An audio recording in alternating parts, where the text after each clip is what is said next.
Soft है। अगली properties की ओर चलते हैं तो हमारे पास आती है प्रॉपर्टी नंबर 3 पे।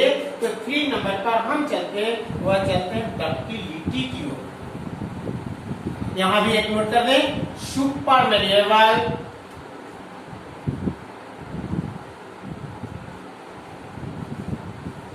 Is equal to gold. कौन होगा? सुपर मेलेबल की ओर चलते हैं तो मेरे पास सुपर मेलेबल के केस में आते हैं वह गोल्ड है। एक्सेप्ट में हम दिखा रहे हैं कि वह सोडियम है, पोटेशियम है, मरकरी है और जिंक है। प्रॉपर्टीज नंबर 4, प्रॉपर्टी नंबर 4 में हम दिखाते हैं ductility.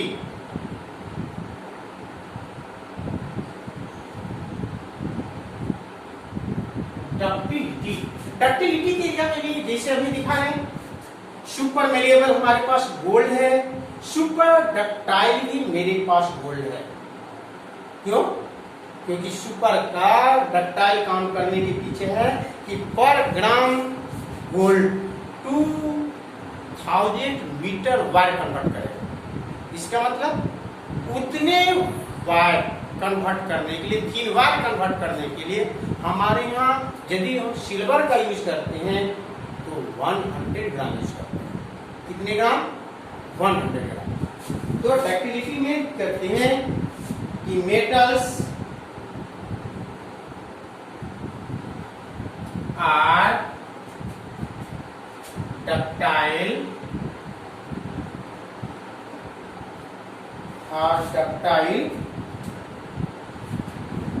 that it can be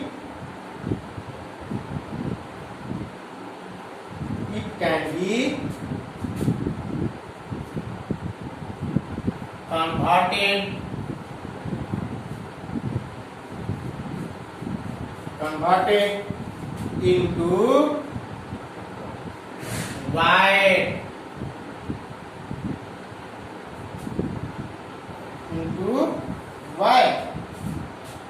यानी इनको हम तार के रूप में कन्वर्ट कर सकते हैं। Super ductile is equal to gold. और होगा डक्टाइल कितनी? 1 gram gold is equal to 2000 metre, जबकि इतने के लिए 100 gram of silver is equal to 2000 metre. यानी अभी दोनों का जब कंपेरिजन कराई जाएगी तो गोल्ड और सिल्वर का, तो 100 पर जो गुणक इनके कंपेरिजन में एक 100 जो होगा वह लोवेस्ट होगा। यानी सुपर डक्टाइल पे हम जो काउंट कर रहे हैं वह गोल्ड को कर रहे हैं, जिसके पास पर ग्राम मेरे यहाँ जो होगा वह मुख्यतः मेरे पास जो होगा 2000 मीटर कन्वर्ट हो रही है। जबकि अगले प्रॉपर्टीज के लिए चला जाए तो हमने यहाँ दिखाया था कि मेटल के पास अपना एक लूस्टर होगा। क्या होगा? लूस्टर होगा। यानी properties number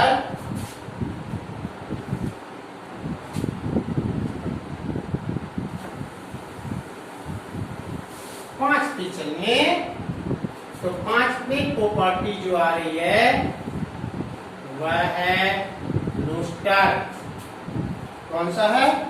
लूस्टर। Metals have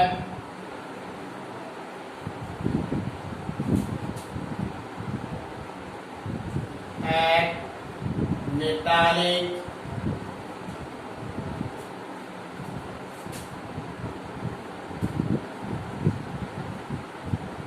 लूस्टर। Exception यदि नोट किया जाए, थोड़ा सा डक्टिलिटी में भी एक्सेप्ट हम लोग के पास छूटा है, इसको भी यहाँ नोट कर दिया जाए। एक्सेप्ट टू यदि यहाँ चला जाए तो मेरे पास सोडियम होगा, पोटेशियम होगा और साथ ही साथ Hg भी होंगे, क्योंकि ये लोग सॉफ्ट है, ये लिक्विड है। यहाँ भी एक्सेप्ट नोट की जाती है तो एक्सेप्ट के रूप में मेरे पास लूस्टर जो होगा वह आपके पास क्या होगा, लेड होगा, जिनकी सैंपल यानी हर मेटल के पास। इसके लिए हम लोग करते हैं क्या, यदि किसी मेटल को पॉलिश कर दिया जाए तो पॉलिश के बाद उस पर एक रिफ्लेक्टर लेयर यानी एक शाइनिंग नजर आना शुरू करती है, और जिस शाइनिंग नजर आने लगती है उसी को बोली जाती है क्या, लूस्टर। प्रॉपर्टी नंबर 6 पे जब मेजर किया जाए तो 6वें प्रॉपर्टी नंबर पर हम चले तो ऐसी स्थिति में हमने जो यूज करें बाइटिंग मेल्टिंग पॉइंट्स। ऐसी स्थिति में मेटल्स है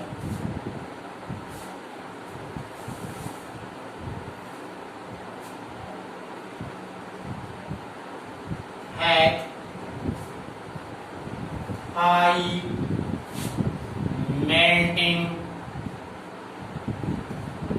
पॉइंट्स। मेटल का मेल्टिंग पॉइंट जो होगा, मेल्टिंग का बॉइलिंग पॉइंट जो होगा मेटल्स का, वह जनरली हाई होती है। क्यों हाई होती है, तो इसके पीछे कारण बताई जाती है कि इनके बीच का लगने वाली स्ट्रॉन्ग फोर्स जो होती है वह मेटालिक होती है, और मेटालिक होने के कारण इनकी मेल्टिंग पॉइंट जो होती है वह लोवेस्ट होती है। एक्सेप्शंस में यदि काउंट कराई जाए तो एक्सेप्शन में यदि हम मेल्टिंग पॉइंट काउंट करते हैं तो generally melting point of gallium को नोट किया जाए तो आपके पास 30 डिग्री सी होगा। सीजियम का नोट किया जाए तो ये 28 डिग्री सी होगा, और सोडियम का काउंट किया जाए तो ये 98 डिग्री सी होगा, और यदि पोटेशियम को काउंट की जाए तो 64 डिग्री सी। इसका मतलब कि कुछ एलिमेंट्स ऐसे हैं मेटल्स जिनकी मेल्टिंग पॉइंट लोवेस्ट होती है, लेकिन कुछ एलिमेंट्स ऐसे हैं, जनरली मेटल्स ऐसे हैं जिनकी मेल्टिंग पॉइंट जब काउंट की जाती है तो हाईएस्ट होती है। जिसमें आपको मिलेगा कि आयरन का जब मेल्टिंग पॉइंट काउंट करते हैं हम लोग तो लगभग 1500 अप्रॉक्सीमेट टू 1565 के आसपास। यदि कॉपर का काउंट करते हैं तो अप्रॉक्सीमेट टू 1083 डिग्री सेल्सियस। लेकिन ये एक्सेप्शन है जिनके पास मेल्टिंग पॉइंट जो होती है, एक्सेप्शन है except gallium, except caesium, except sodium और एक्सेप्ट पोटेशियम, जिनकी गैलियम का 30 डिग्री सी, सीजियम का 28 डिग्री सी, सीजियम का 28 डिग्री सी, पोटेशियम सीजियम का 28, सोडियम का 98 और पोटेशियम का 64 डिग्री सी। अगला फाइलिंग पॉइंट को चलते हैं।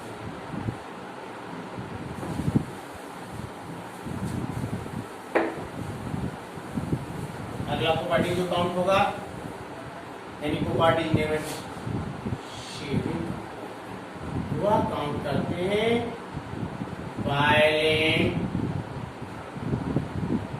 पॉइंट्स। फाइलिंग पॉइंट्स है तो सीधा हमने किसी का स्टेट चेंज करते हैं और गैसियस स्टेट पर जिस टेम्परेचर पर लौट जाती है उसको हम लोग उसका बोलते हैं क्या, फाइलिंग पॉइंट्स। अभी के डेट आगे चलिएगा तो आपका डिफाइन अलग भी होती है, जिसको हम लोग किसी भी सबस्टेंस का वेपर प्रेशर यदि एटमॉस्फेयर के साथ 1 एटमॉस्फेयर जिस टेम्परेचर पर हो जाती है उसको भी हम लोग बोल देते हैं फाइलिंग पॉइंट्स। लेकिन फाइलिंग पॉइंट्स में जब काउंट करें तो फाइलिंग पॉइंट मेटल्स है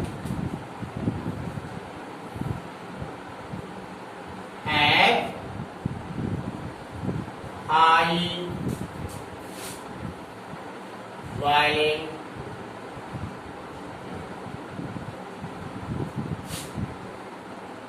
पॉइंट्स। कितना होगा, हाई बॉइलिंग पॉइंट्स होगा, जिसमें हम लोग दिखाएंगे कि बॉइलिंग पॉइंट जो होगा वह मेल्टिंग पॉइंट भी हाई होगा, क्योंकि रीजन भी दिखा रहे हैं कि इनके पास जो बॉन्ड होती है वह मेटालिक बॉन्ड होती है, और मेटालिक बॉन्ड जो होती है वह स्ट्रॉन्ग बॉन्ड है, जिसके कारण इनकी मेल्टिंग पॉइंट और बॉइलिंग पॉइंट दोनों हाई हो जाएंगे। नंबर प्रॉपर्टी नंबर 8 का एक्सप्लेनेशन किया गया। प्रॉपर्टी नंबर 8 पर यदि हम चलते हैं तो डेंसिटी मेजर करते हैं।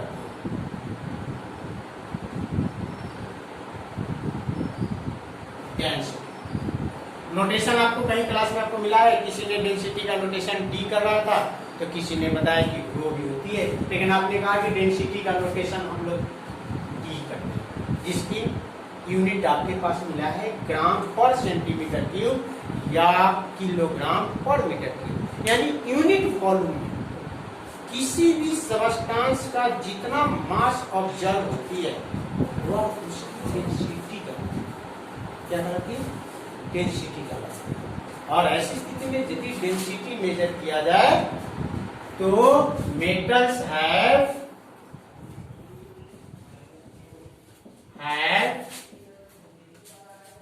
High density.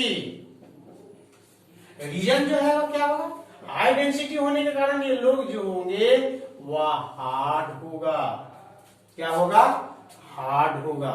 जबकि कुछ ऐसे हैं जिनकी डेंसिटी लोवेस्ट भी होती है। एक्सेप्टिव जब काउंट कीजिएगा तो एक्सेप्शन में हमें आपको मिलेगा मरकरी, पोटेशियम, जिनकी डेंसिटी लोवेस्ट होगी, लेकिन जनरल मेटल्स है जो डेंसिटी हाई नजर आएंगे। ऐसी स्थिति में डेंसिटी के अलावा जब हम लोग मेजरमेंट करेंगे तो इसके पास मिलेगा conductor of electricity, conductor of electric,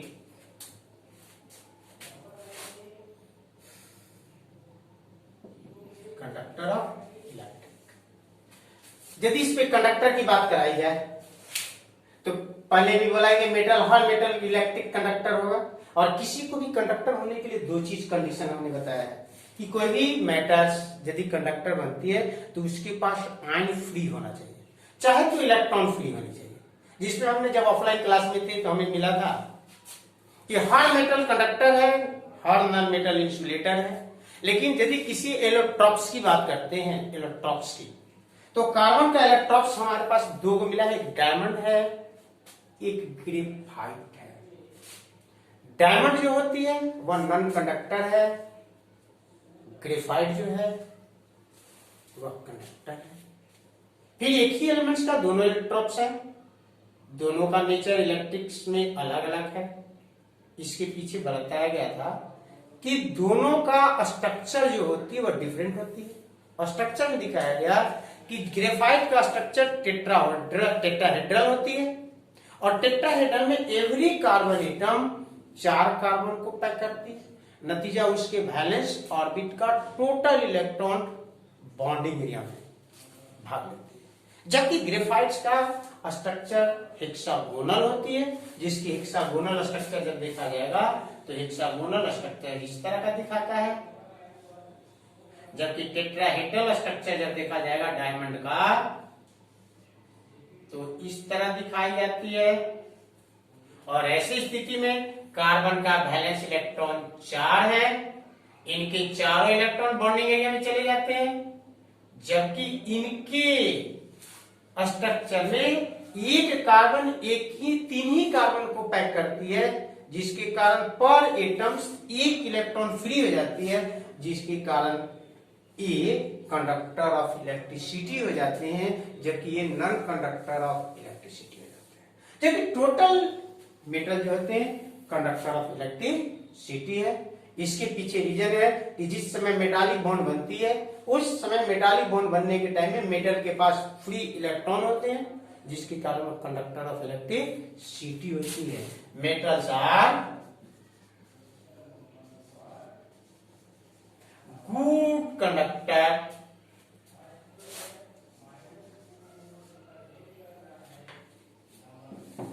conductor of electricity. लेकिन एक्सेप्शन भी होगी। ऐसी स्थिति में गुड कंडक्टर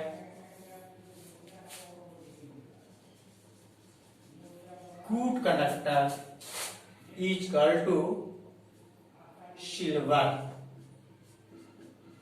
जिसका सिंबल हम डालते हैं H।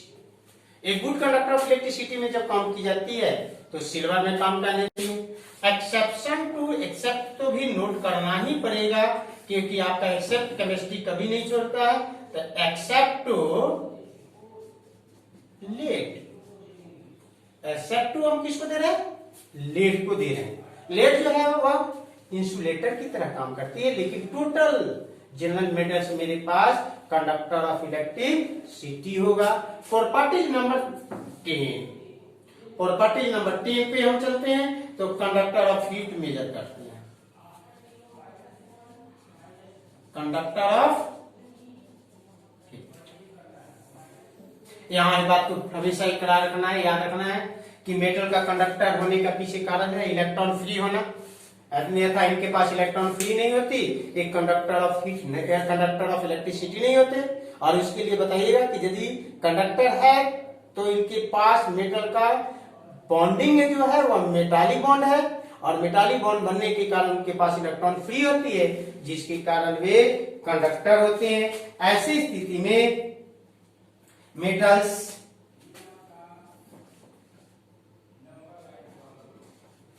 आर कंडक्टर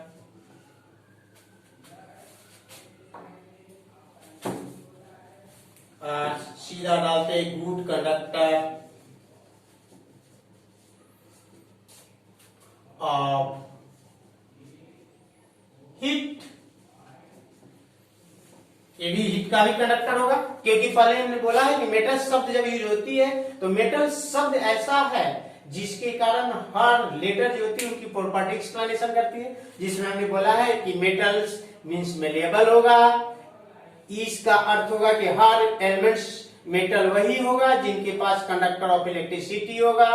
हमने यहां भी बोला था कि मेटल वही होगा जिनके पास properties of conductor of thermo अर्थात हीट का कंडक्टर होगा। और हमने ये भी बोला था कि मेटल वही होगा जिसके पास लूस्टर होगा। क्या होगा? लूस्टर होगा। इसका मतलब इतने प्रॉपर्टीज का हम सहारा लेकर किसी भी मेटल्स का हम एक्सप्लेनेशन करेंगे, लेकिन जनरली मेटल्स एलिमेंट्स सैंपल आते हैं, जिस सैंपल के आधार पर हम उनको कैचिंग जो करते हैं, कैच जो करते हैं, वह उनकी सैंपल पर डिपेंडेंट कॉन्फ़िगरेशन से, जिसमें हमने बोला कि किसी भी एलिमेंट्स का यदि वैलेंस ऑर्बिट इलेक्ट्रॉन 1 2 3 है तो हम बोलते हैं कि वह मेटल एलिमेंट्स है। एक्सेप्शन में हमने दिखाया है कि हाइड्रोजन है जो इनकी वैलेंस इलेक्ट्रॉन 1 होते हुए भी वह नॉन मेटल हैं।